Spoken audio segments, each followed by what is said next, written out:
Ndini itekana umunezero nsubire ngusuhuze nkwakaze nshuti mukunzi wacu ubandanya kumwe natwe ngaha kuri no mbonesha kure ya Isange TV igushikiriza amakuru ibiganiro ndetse n'inkuru bigezweko biriko bivugwa irya nino mu gihugu c'u Burundi ndetse no hakurya y'imbibe z'igihugu c'u Burundi mu makungu ya kure. Ndaguhaye kaze, ndaguhaye mwiriwe neza cange mwaramutse bivanye naho dukurikira uherereye kuri uwo munsi wa gatatu igenekerezo rya 2026 z'ukwezi k'umunani umwaka w'ibihumbi 2026. Ifyonda sabone cange subscribe nawe utarafyonda ko hama tubandanye kumwe nawe ngaha kuri no mbonesha kure yacu kandi yanyu. Ano makuru harabashimikiye ku ngingo nkuru zikurikira: amayinga 3 yo kubica bose. Iryo akaba ari ijambo ryashikirijwe na Ndikuriyo ahamagarira imigwi yitwaje ibigwanisho kuza kurwana. Iburunga kwigenekerezo rya 2025 Myandagaro 2026 umunyamabanga mukuru w'umugambwe CNDD FDD umugambwe wahoze ari umurwi w'abarwanyi b'abahutu ukaba wahavuye uba umugambwe uri ku butegetsi mu Burundi kuva mu mwaka wa 2005 inyuma y'amasezerano ya Arusha yo muri Myandagaro umwaka wa 2000 yagize uruhara mu kurangiza intambara yari imaze imyaka irenga 10. Ku wa gatandatu yaragiranye ikiganiro n'abamenyesha bakuru ku murwa mukuru w'intara ya Burunga mu bumanuko bw'u Burundi hari nahavuka. Muri ico kiganiro yashikirije ijambo rikomeye cane ridoma ko imirwi yitwaje ibirwanisho, aho avuga ko iyo mirwi ishobora gusubira gufata ibirwanisho irwanya u Burundi.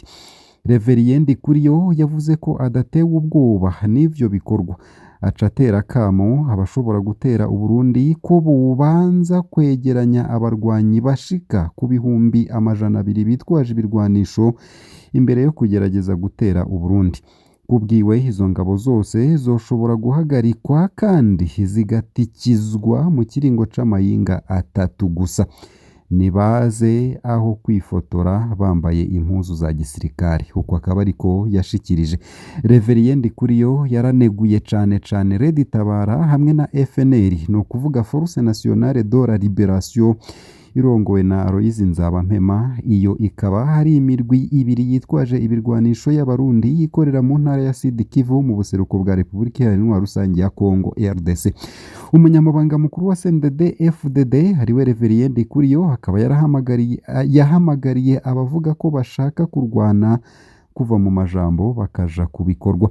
Mu majambo yo gutera akamo yavuze ko kubwiwe hokenerwa abarwanyi ibihumbi 200 bitwaje ibirwanisho kugira bagerageze gusubira gutera u Burundi. Yavuze ko abo barwanyi bosubizwa inyuma kandi bakicwa mu kiringo kiri munsi y'amayinga 3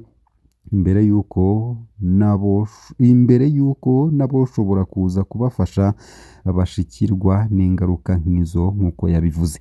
Ati nibaze aho kwifotora bambaye impuzu za gisirikare. Uko akaba ariko yashikirije mu ijambo rishingiye ku ntambara zo mu myaka iheze.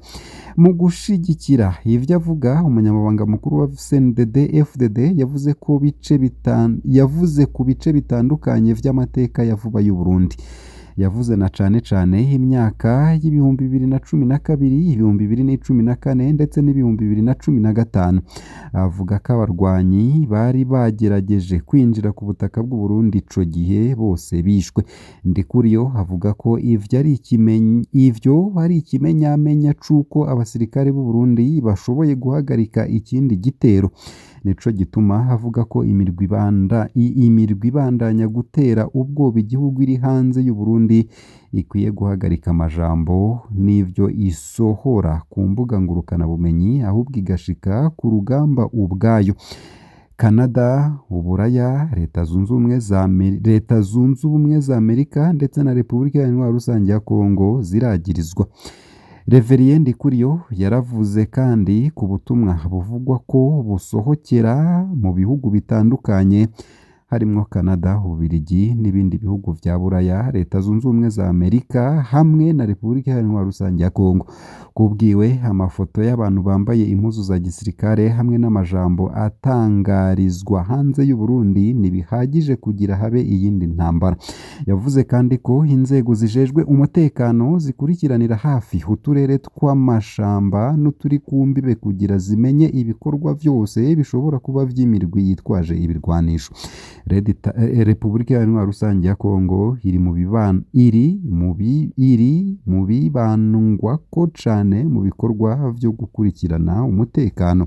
Iyo ndongozi y'umugambwe uri ku butegetsi yavuze ko iryo genzura rishika no ku bibanza biri hakurya y'umupaka muri Repubulika Iharanira Rusange ya Kongo.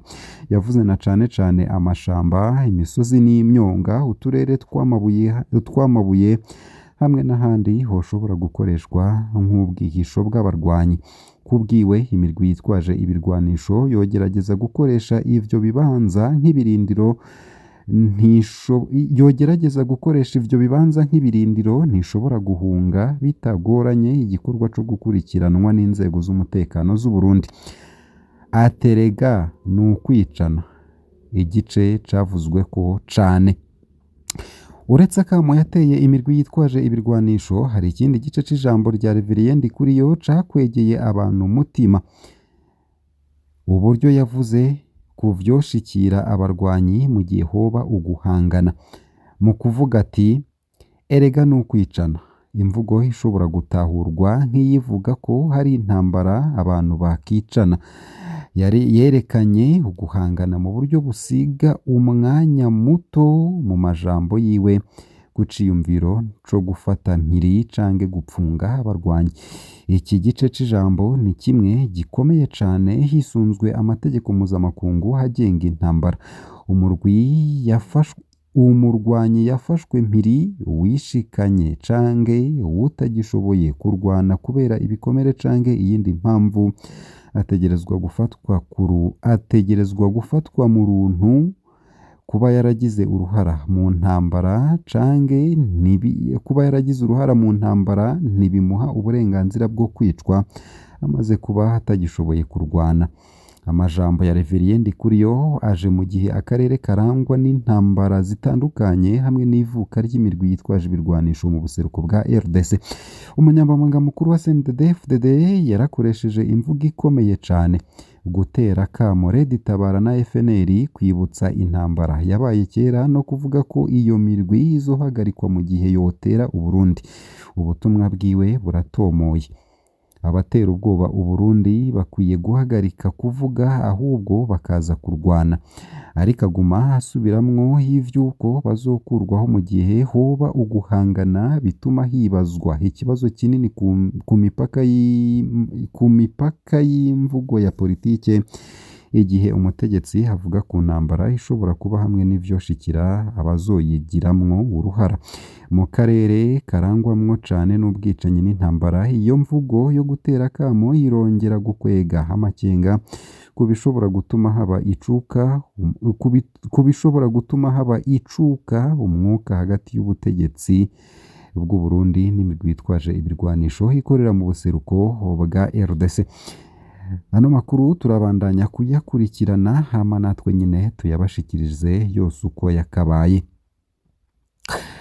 Nayo mu bindi kandi nuko ubundi muriro wahitanye igice c'isoko ya Kinindo hari haciye iminsi mike habaye uwaturiye hagati mu gisagara, ni ukuvuga i Bujumbura.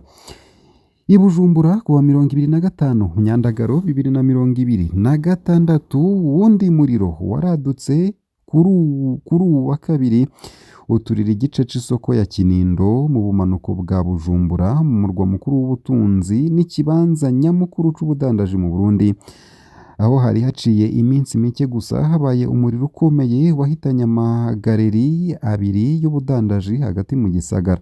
Abadandaza benshi barahombye bikomeye. Icatumye uwo muriro waduka ntikiramenyekana, ariko haratangujwe amatohoza. Umuriro wadutse nk'igihe c'isaha 4 zo mu gitondo mu gice c'isoko ahanini hacururizwa amamatera. abajejwe kuzimya imiriro Croix Rouge hamwe n'inzego zijejwe gucungera ivyago bashitse vyihuta kugira bazimye uwo muriro no gufasha abo wateye. Umuriro wazimijwe inyuma y'isaha imwe hafi, ariko igice c'ibidandazwa carahiye. Abadandaza benshi bari mu gahinda no gutangara, aho bidogera kubura ibintu vyabo hamwe n'uburyo bwo kubabeshaho. Abandi bashoboye gukura ibintu vyabo mu bice bitashikiriwe n'umuriro. Umushikiranganji w'ikigega ca leta Alain Ndikumana yashitse ahabereye ivyo vyago, avuga ko ibijanye n'ukuntu umuriro wadutse bitaramenyekana. Yagize ati "Ntituramenya aho uyu muriro wavuye ariko amatohoza yatanguye." Uwo mushikiranganji yavuze ko leta izokurikirana uko ibintu vyifashe kandi irabe ingingo zofatwa mu gufasha abadandaza bashikiwe n'ivyago. Yavuze kandi ko bikenewe gukomeza ingingo zo gukinga kugira hirindwe iyindi miriro mu masoko. Habaye kandi abantu bagerageje kwiba mu bice bimwe bimwe vy'isoko bitari vyashikiriwe n'umuriro. Igipolisi cakomeje umutekano kugira kibuze ubusuma no gukingira ibintu vy'abadandaza. Abadandaza bakaba basaba ko umutekano ukomezwa. Antoine Muzaneza, umukuru w'urunani rw'abadandaza mu Burundi AKOBU, arasaba abategetsi gufata ingingo ziboneka zo gukomeza umutekano mu masoko. Asaba na cane ko hoshirwaho amakomite ajejwe umutekano mu masoko hamwe no gushiraho amasaha yo kugurura no kugara amasoko kugira bibashe gutuma ibibera aho hantu bikurikiranwa neza. Abadandaza kandi basaba ko hoshirwaho amakamera y'umutekano kugira bifashe gukinga ibindi vyago no korohereza kumenya abantu bashobora kuba bagize uruhara mu bikorwa vy'ubugizi bwa nabi. Abakozweko n'umuriro wo hagati mu gisagara baracari mu gahinda. Umuriro wo mu Kirindo wadutse haciye iminsi mike gusa. Umuriro wateye kuwa gatanu mu gitondo ugaturira amagariri y'ubudandaji Ndayizamba ndetse na La Parisien hagati mu gisagara ca Bujumbura. Mu minsi yakurikiye ico cago, SOS Media Burundi tunakesha iyi nkuru yaraganiriye n'abadandaza batari bake bahuye n'ingaruka z'umuriro. Bamwe muri bo bakaba baratakaje ibidandazwa vyabo hamwe n'amahera bari barabitse. Bavuga ku rugero rw'uruhombo bagize ndetse no ku ngorane bahuye nazo ubu, na cane mu kwishura amadeni no gusubira gutangura ibikorwa vyabo. Kuba iyo miriro ibiri ibaye mu minsi mike gusa ku murwa mukuru vyatumye abadandaza n'abanyagihugu bongera kwibaza ku bijanye n'ingingo zo gukinga imiriro n'uburyo bwo gutabara mu masoko ndetse no mu bibanza vy'ubudandaji. Ariko rero gushika ubu nta kimenyetso cyerekana ko iyo miriro ibiri ifitaniye isano. Amatohoza niyo hazotegerezwa kwerekana inkomoko ya buri muriro hamwe n'amakosa ashobora kuba yarabaye mu bijanye n'umutekano.